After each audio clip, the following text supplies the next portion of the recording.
ફરાળી કચોરી બતાવો તો એકાદી. ભાઈ ફરાળી કચોરી પણ આવી ગઈ છે શ્રાવણ મહિનામાં. આમાં મેમ લેયર શેનું છે? આ આરા રોટ હોય એ આરા લો અને અંદરનું સ્ટફિંગ બટાટાનું છે. બટાટા અને સિંગદાણાનો ભૂકો, આદુ મરચાંની પેસ્ટ. બરોબર.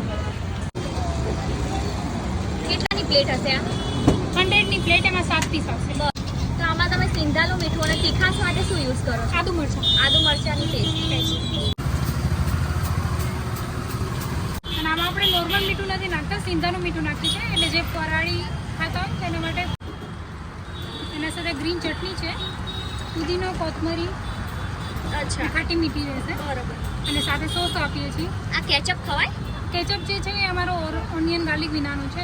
એટલે તમે ઉપવાસને ધ્યાનમાં રાખીને ચટણીઓ બનાવો છો ને? બે ચટણી અમે અલગ અલગ કરીએ છીએ. અમારી વડાપાઉંની પણ ચટણી અલગ છે. તો ભાઈ આવી ગઈ છે મારી ફરાળી કચોરી, જેમાં બટાકાનું એનું સ્ટફિંગ છે અને ઉપર લેયર છે ફરાળી લોટનું, સાથે સ્પેશિયલ ફરાળી ફ્રેન્ચ ફ્રાઈઝ તો ફરાળી જ હોય, પણ તો પણ આની ઉપર સિંધાલું મીઠું છે, નોર્મલ મીઠું નથી.